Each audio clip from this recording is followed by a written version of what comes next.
औज़ुबिल्लाहि मिनश्शैतानिर्रजीम बिस्मिल्लाहिर्रहमानिर्रहीम।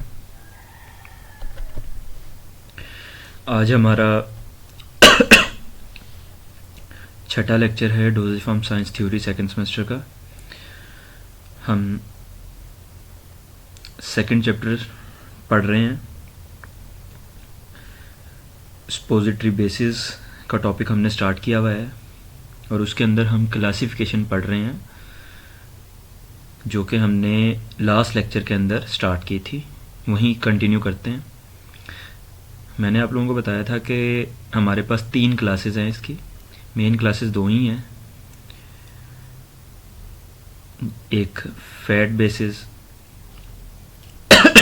या fat soluble basis, दूसरी वाटर सॉल्युबल बेसिस। कुछ बेसिस हमारे पास ऐसी होती हैं जिसके कैरेक्टरिस्टिक आपस में मैच कर रहे होते हैं, जैसे कि वो फैट सॉल्युबल से भी मैच कर रहे हैं और water soluble water washable basis से भी मैच कर रहे हैं।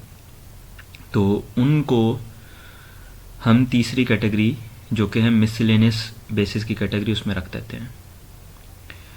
हमने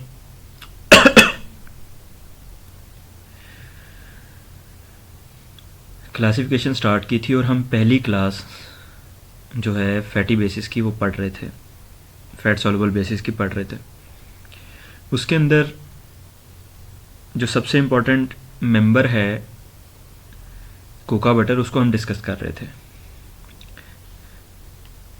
एक रिव्यू हो चुका है, अभी तक हमने क्या पढ़ा, जहाँ से छोड़ा था वहीं से कंटिन्यू करते हैं। कोका बटर के हमने करेक्टरिस्टिक पढ़े थे,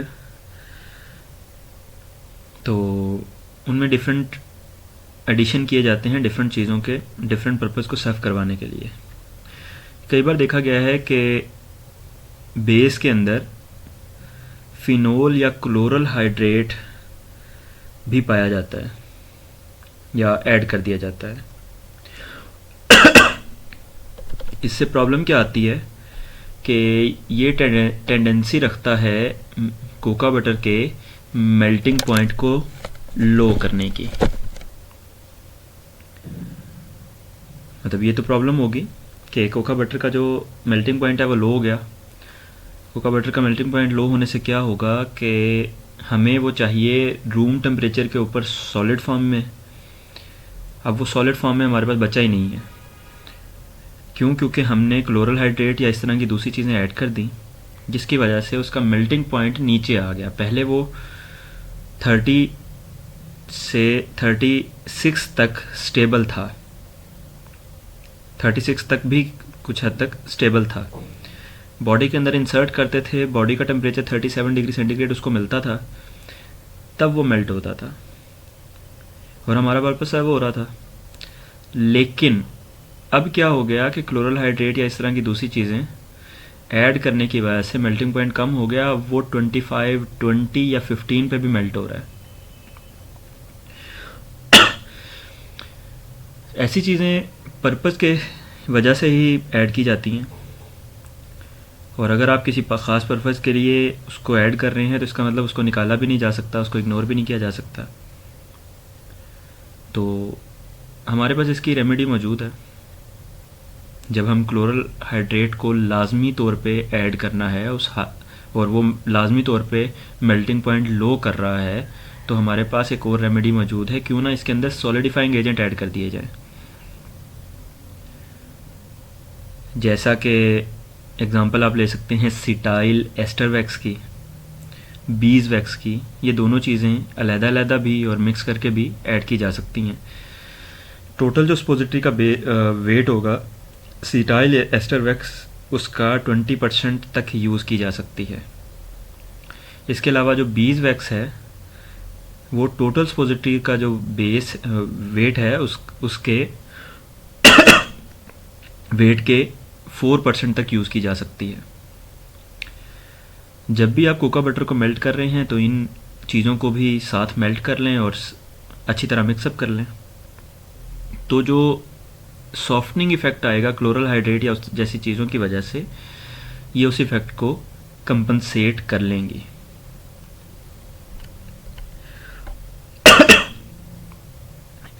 इन एजेंट्स को हम सॉलिडिफाइंग एजेंट या हार्डनिंग एजेंट कहते हैं।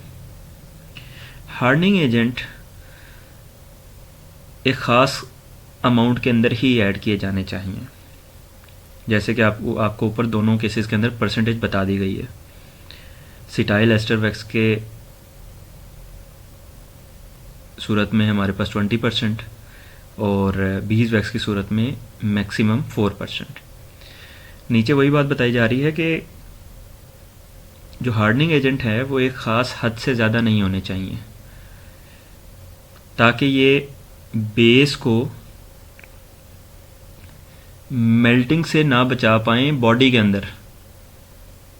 ऐसा ना हो कि हमने रूम टेम्परेचर पे स्पोजिटरी मेल्ट हो रही है, हमारे लिए किसी काम की नहीं है वो, हम पेशेंट को नहीं एडमिनिस्टर करवा सकते क्योंकि इंसर्शन उसकी पॉसिबल नहीं होगी।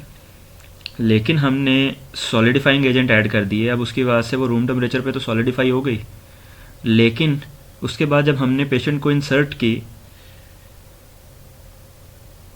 स्पोजिटरी इंसर्शन के बाद भी मेल्ट ना हो तो वो तो बेटा ड्रग रिलीज़ नहीं करेगी, ड्रग अवेलेबल नहीं होगी। जब ड्रग अवेलेबल नहीं होगी तो ड्रग अब्जॉर्ब नहीं होगी और काम स्टार्ट नहीं होगा, फार्माकोलॉजिकल एक्शन स्टार्ट नहीं होगा, थेरेप्यूटिक एजेंट अपना काम नहीं कर पाएंगे क्योंकि वो एब्जॉर्ब भी नहीं हुए। वजह क्या हुआ है कि वो रिलीज़ नहीं हुए। रिलीज़ क्यों नहीं हुए? क्योंकि जो स्पोजिटरी ने जाके मेल्ट करना था साइट ऑफ एक्शन के ऊपर, वो वहाँ जाके मेल्ट नहीं हुई।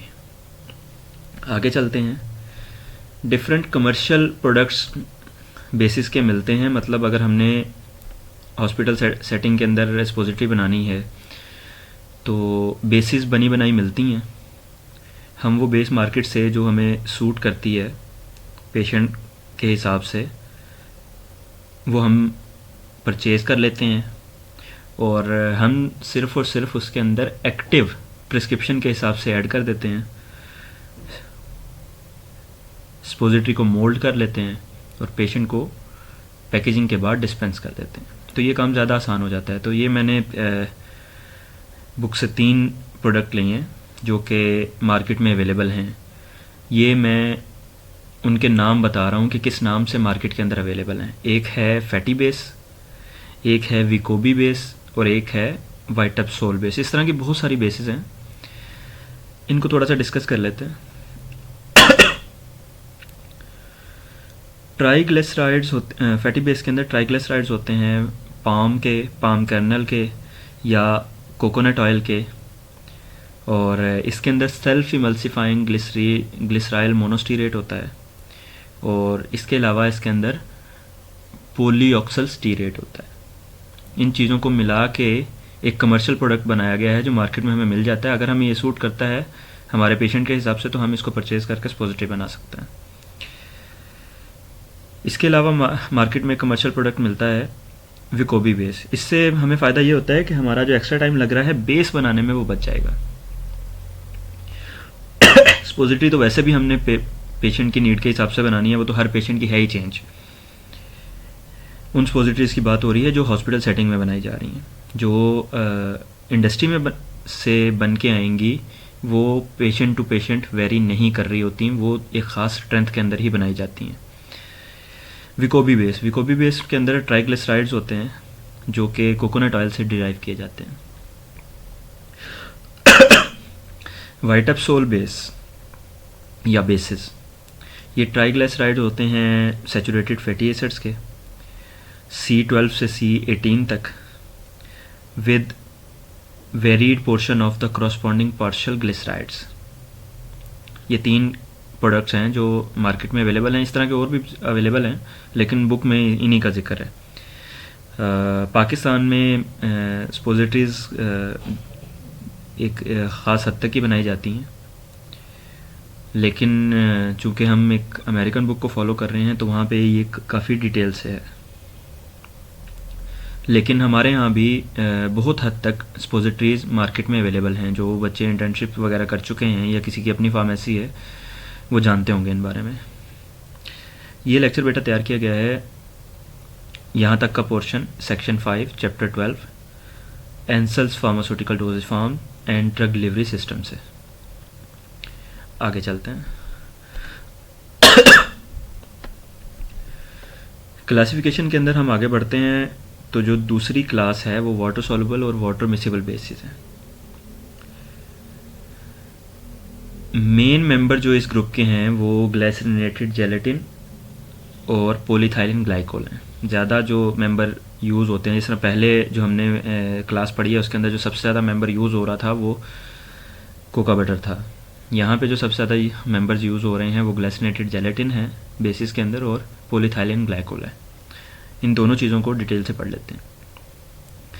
ग्लाइसिनेटेड जेलेटिन की जो स्पोजिटरीज होती हैं उनको हम प्रिपेयर कर सकते हैं ग्रेन्यूलर जेलेटिन को डिज़ोल्व करके ग्लिसरीन के अंदर और उसके अंदर वाटर ऐड करके या फिर कोई ड्रग का सॉल्यूशन या ड्रग की सस्पेंशन ऐड करके, मेडिकेशन की सस्पेंशन ऐड करके।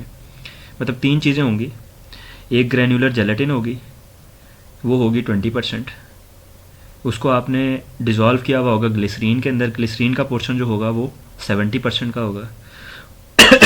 अब ये 90% तो पूरा हो चुका है, बाकी बचा 10%। उसके अंदर आप वाटर ऐड कर सकते हैं पेशेंट की नीड के हिसाब से। परसेंटेज तो मैंने बता दी, ऐड क्या करना है वो पेशेंट की नीड के हिसाब से हो रहा है कि वो वाटर है या फिर वो सोल्यूशन है मेडिकेशन का या फिर वो सस्पेंशन है मेडिकेशन की।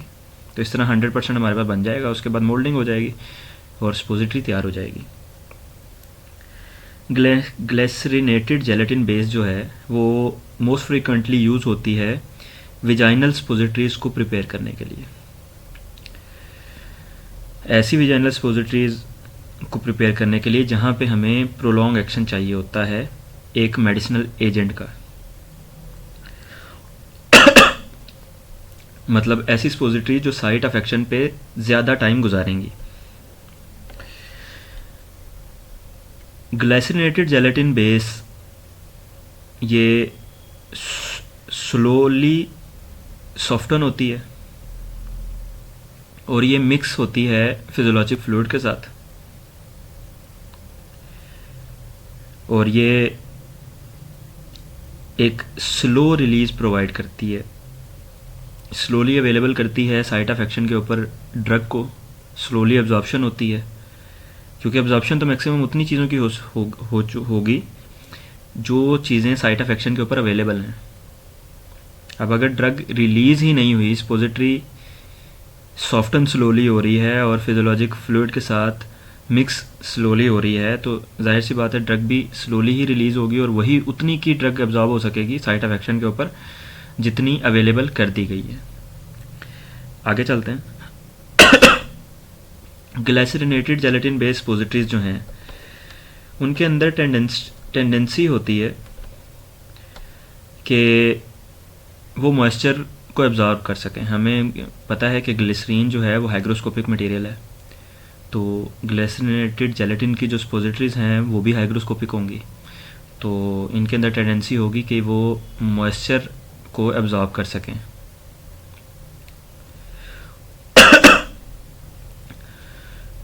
तो इनकी पैकेजिंग का ख़ास ख्याल रखा जाता है, क्योंकि ये एटमॉस्फेरिक मॉइस्चर है उसको अपने अंदर एब्जॉर्ब ना कर लें। क्योंकि अगर ये हम चाहते हैं कि इनकी शेप और कंसिस्टेंसी मेंटेन रहे तो हमने इनको एटमॉस्फेरिक मॉइस्चर से बचाना है। अगर इन्होंने एटमॉस्फेरिक मॉइस्चर एब्जॉर्ब कर लिया तो शेप भी चेंज हो सकती है और कंसिस्टेंसी भी चेंज हो सकती है। और हाइग्रोस्कोपिसिटी के रिज़ल्ट की वजह से ये जो स्पोजिटरी है ये साइट ऑफ एक्शन के ऊपर एक डिहाइड्रेटिंग इफेक्ट भी दे सकती है। इंसर्शन के बाद डिहाइड्रेटिंग इफेक्ट भी दे सकती है। अब एटमॉस्फेरिक मॉइस्चर से तो आपने बचा लिया जिस वक्त वो फार्मेसी में पड़ी हुई थी, जिस वक्त पेशेंट ने उसको इंसर्ट किया तो वहाँ पे टिश्यूज़ के ऊपर जो बॉडी फ्लूइड हैं, क्योंकि वो एक्वस इन नेचर हैं, उनको भी ये एब्जॉर्ब करने की टेंडेंसी रखती है। और जो body fluid site of action पे मौजूद है, अगर वो एब्जॉर्ब कर लिया गया है स्पोजिटरी के अंदर इसके हाइग्रोस्कोपिक नेचर की वजह से, तो वहाँ पे टिश्यू इरिटेट हो सकते हैं, क्योंकि उनको जो नॉर्मल एक्वस नेचर चाहिए था वो ख़त्म हो चुका है।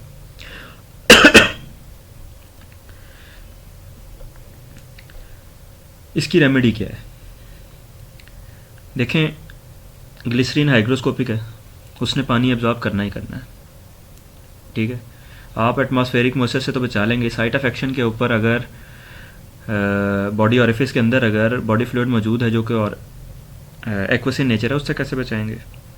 तो इसकी रेमेडी ये है कि क्यों ना एक ख़ास लिमिट, जितना भी वाटर एक ग्लिसरीन अपटेक कर सकती है, क्यों ना उतना वाटर पहले से ही फार्मूले का पार्ट बना दिया जाए, ताकि जिस वक्त हमारे पास एक फ़ाइनल शेप आए पैकेजिंग से पहले, जितना वाटर ग्लिसरीन एब्जॉर्ब कर सकती है वो ऐड कर दिया गया हो पहले ही।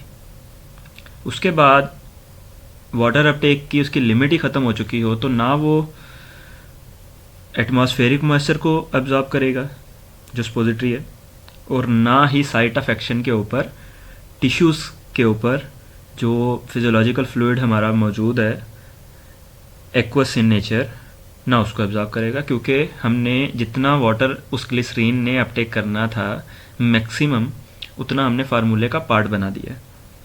ये इसकी रेमेडी है। इससे ये जो एक्शन है ये मिनिमाइज़ हो जाएगा वाटर अपटेक का।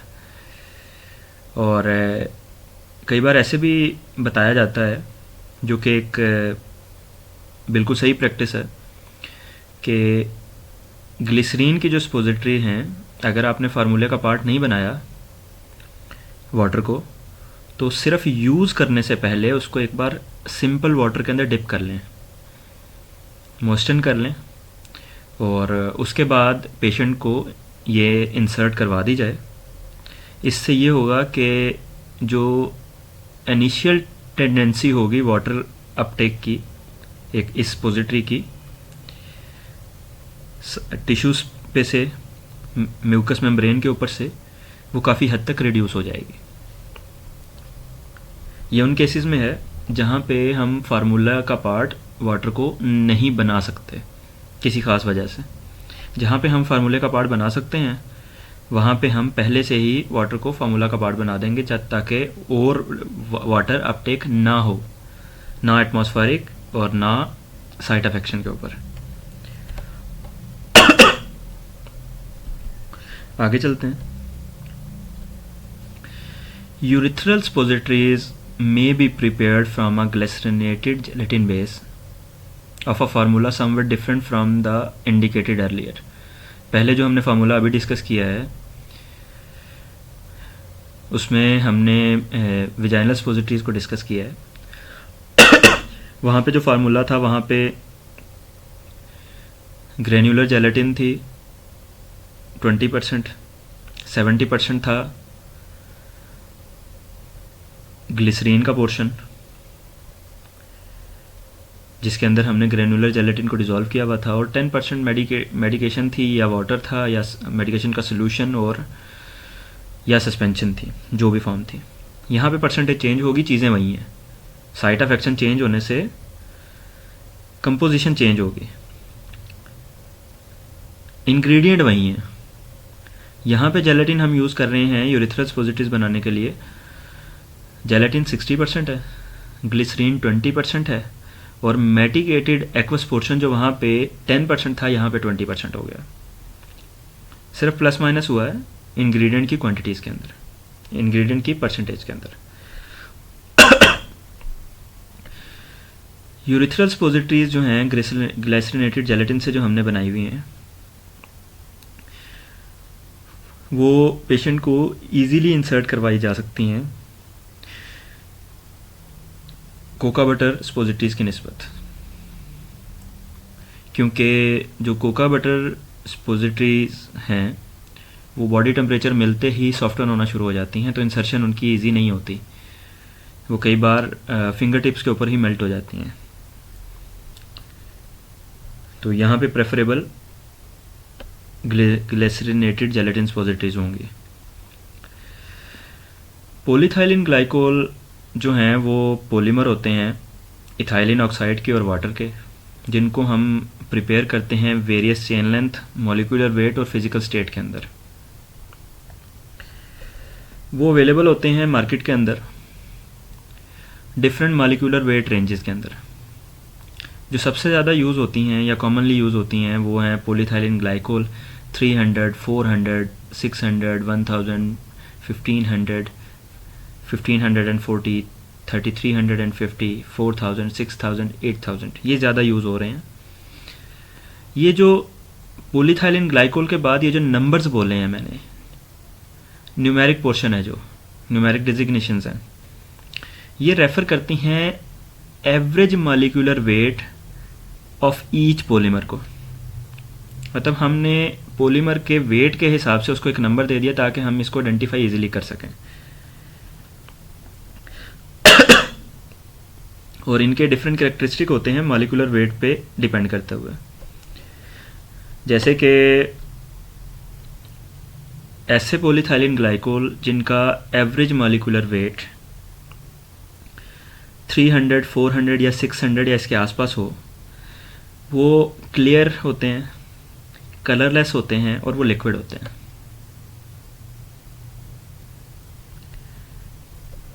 इसके बाद ऐसे पॉलीथाइलिन ग्लाइकोल जिनका मॉलिक्यूलर वेट 1000 से ग्रेटर होता है, वो वैक्स लाइक वाइट सॉलिड्स होते हैं जिनकी हार्डनेस इंक्रीज़ होती है मॉलिक्यूलर वेट के इंक्रीज़ के साथ। जैसे जैसे मॉलिक्यूलर वेट, मतलब 1000 से ऊपर की बात हो रही है, 1000 से कम वाले की बात नहीं हो रही, 1000 से ऊपर जो भी होंगे वो वैक्स लाइक वाइट सॉलिड होंगे। और जैसे जैसे उनका एवरेज मॉलिक्यूलर वेट बढ़ता रहेगा, 1000 से ऊपर जाता रहेगा, तो उनकी जो हार्डनेस है वो इंक्रीज होती रहेगी।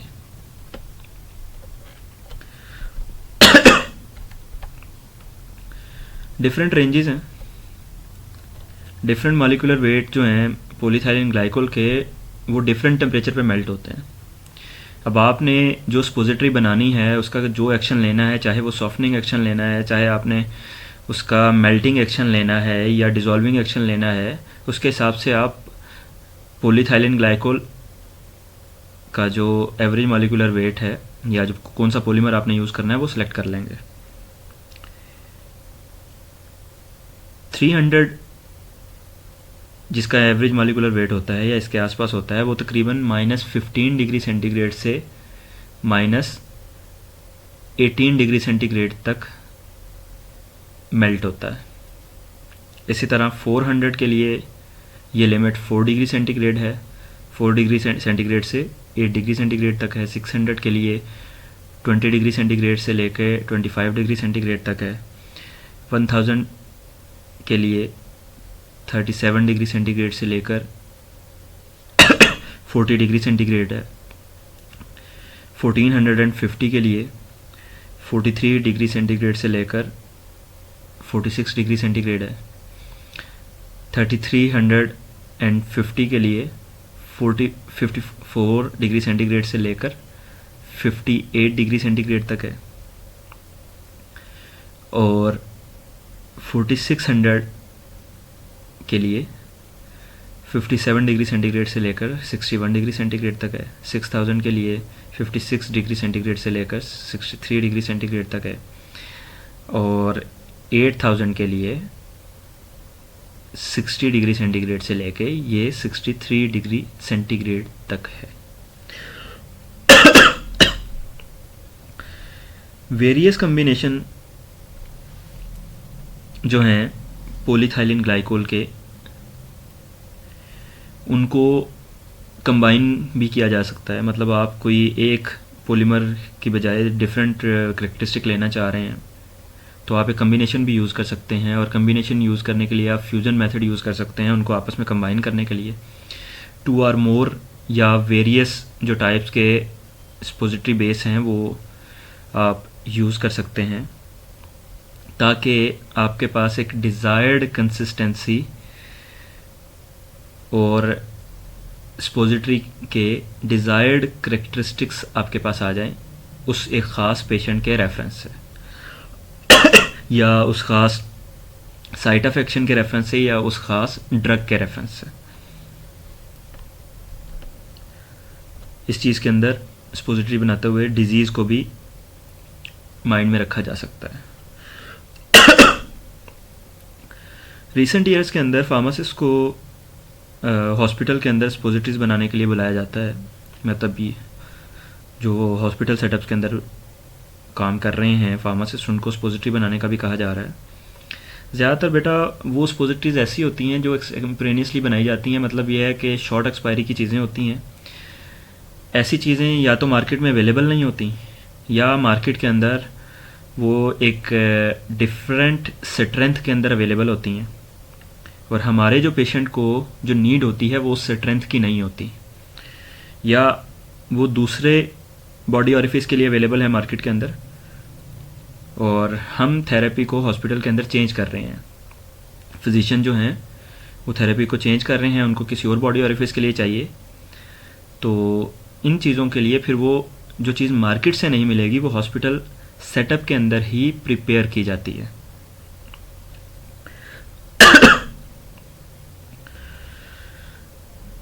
उन स्पोजिटरीज को बनाने के लिए फार्मासिस्ट को बुलाया जाता है। मोस्टली ये स्पोजिटरीज प्रोजेस्टेरोन विजाइना स्पोजिटरीज होती हैं। ये स्पोजिटरीज प्री मेंस्ट्रुअल सिंड्रोम के लिए यूज़ होती हैं, उनके लिए बनाई जाती हैं। इनको कॉमनली मोल्ड किया जाता है या तो पॉलीथाइलिन ग्लाइकोल बेस के साथ या एक फैटी एसिड बेस के साथ। पॉलीथाइलिन ग्लाइकोल स्पोजिटरीज जो होती हैं ये बॉडी टेम्परेचर के ऊपर मेल्ट नहीं होती, लेकिन ये डिज़ोल्व होती हैं बॉडी फ्लूइड के अंदर।